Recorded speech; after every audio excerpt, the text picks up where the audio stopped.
My name is Daniel Cross, and I was the last man to set foot on Crow Island Lighthouse, at least, the last one who came back. They said it was a simple job, 3 weeks alone with the sea, just me and the light. But no one told me what happened to the keeper before me. No one told me what waits between the sweeps of the beam, or how the fog never quite lets go of what it takes. I thought I'd find peace out there, but I found something else. I took the job because I needed a break from people, from noise, from the weight of the world. Crow Island seemed like the perfect place to disappear for a while. A 3-week assignment, manning an old lighthouse off the main coast, all by myself. I'd be in charge of keeping the light running, maintaining the structure, and reporting anything unusual over shortwave radio. The last part sounded like a joke at the time. What could possibly happen out there?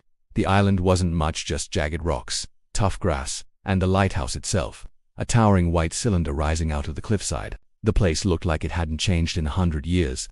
The supply boat that dropped me off was crewed by 2 men who didn't say much. They handed me my provisions, canned food, fuel, water, and a thick manual, and told me they'd be back in 21 days, weather permitting. I remember watching the boat disappear across the grey water, the horizon swallowing it whole. Then it was just me and the island. The first few days passed quietly. I kept to a routine: wake up, check the generator, log weather conditions, make sure the light was functioning, and take a walk around the grounds.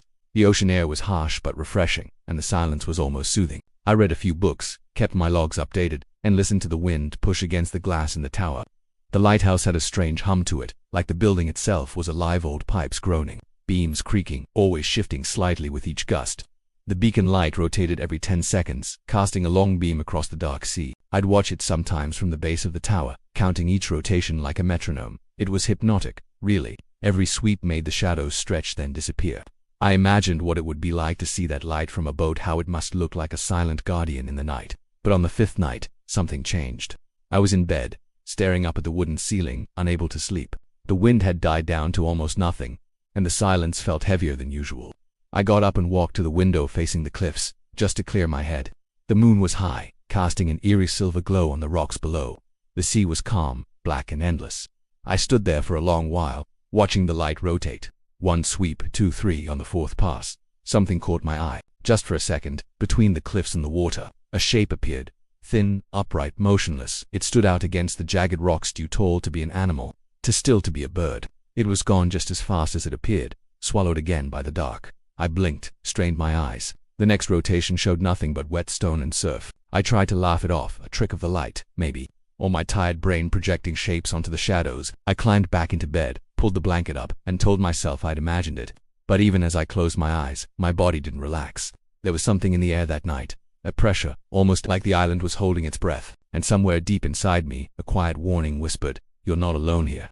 The next morning felt different, heavier. The sky was overcast and the ocean looked darker than usual, almost metallic. I went through my routine, trying to shake off the unease from the night before, but I couldn't stop glancing out at the cliffs. Every corner of the island now felt just slightly off, like something had shifted while I slept. The silence wasn't peaceful anymore. It felt like it was waiting. Around midday I decided to check the fuel drums near the back of the lighthouse. The drums were secured under a small shed on the edge of the rocky slope. I took the long path around the building, keeping my eyes on the cliffs. I didn't expect to see anything, but I was still looking. That's when I found them. Footprints, bare human footprints in the thin layer of sand and moss just beyond the fuel shed. The prints were fresh, still crisp at the edge of sand. They led from the rocks up toward the back door of the lighthouse. I followed them for a few steps, half expecting them to double back or fade away, but they didn't. They just stopped. No return trail, no scuffs, no signs of someone running or stepping away. The last footprint ended just a few feet from the lighthouse wall, as if whoever made them had vanished into thin air. I scanned the area. The trees near the edge of the island swayed slightly in the wind, but everything else was still.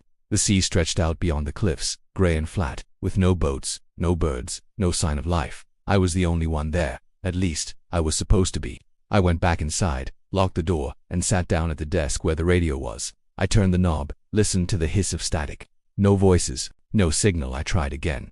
Still nothing. I looked at the manual, flipping through procedures for power failures, storms, equipment, maintenance. Nothing about unexplained footprints or strangers on the island. I wrote everything down in the logbook, even though it felt silly. It was the only thing I could do. Found barefoot prints near western cliffside. No sign of intruder. No return prints. Investigating further. Tomorrow. I closed the book and stared up the stairs to the tower for a long time. That night, I couldn't sleep. It wasn't just fear. It was like the island itself was listening. The wind moved through the walls, like the place was breathing. And from the tower above, I kept hearing small noises, soft tapping. a creak, like someone shifting their weight. I told myself it was just the old lighthouse settling, reacting to the cold air.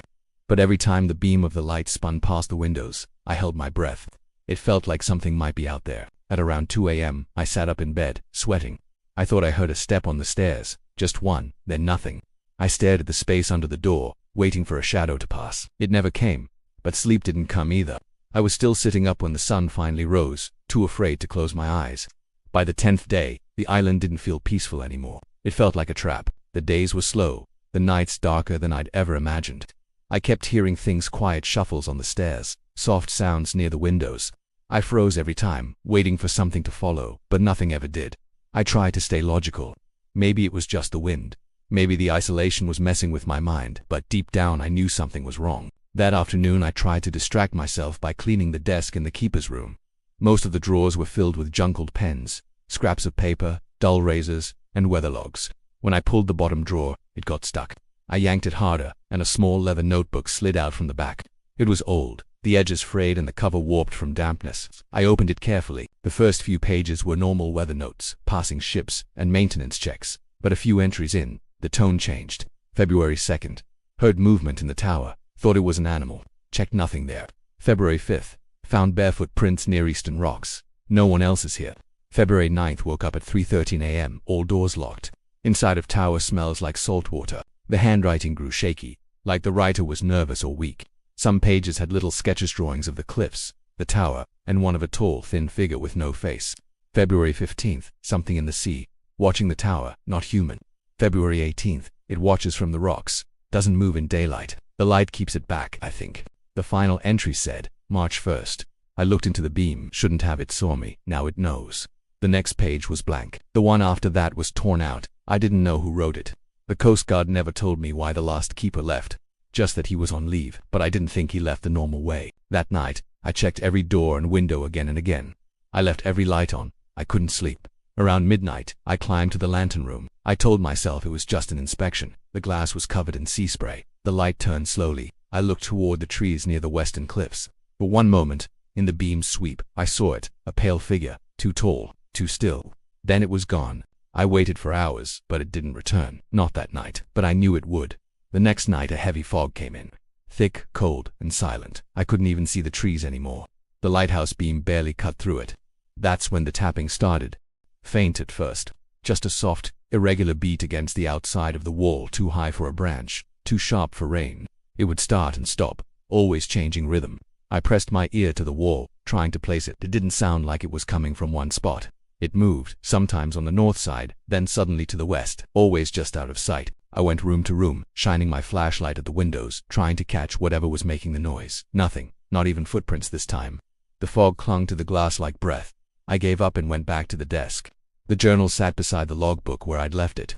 I flipped through the entries again, focusing on the last few pages. The handwriting was panicked, uneven. One line stuck with me more than the others. It moves between the sweeps of the light. That idea lodged itself in my brain. Between the sweeps, 10 seconds of darkness, 10 seconds where the beam wasn't looking. If something knew that, if something timed its movement.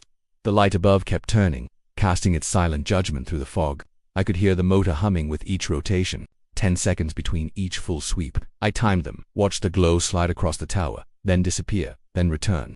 Again and again. And in one of those brief gaps, I heard the sound again, but this time, from inside. A soft creak on the stairwell. I didn't move. My hands were cold. My breath shallow. The sound came again, one step. Slow, deliberate, just above the first floor. Not wind, not the building settling, a footstep. Then nothing.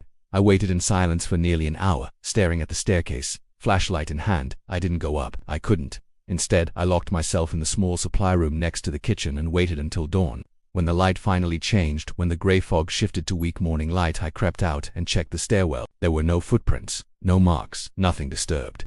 But at the top of the stairs, placed gently at the base of the tower door, was a single object. A torn scrap of paper, aged and damp. On it, scrawled in the same shaky handwriting from the journal, was a single sentence. Don't follow the light. No signature, no date. Just those 4 words. I checked the door to the tower, locked, just as I had left it. But when I leaned in close, I could smell something coming from the other side. Salt and rot.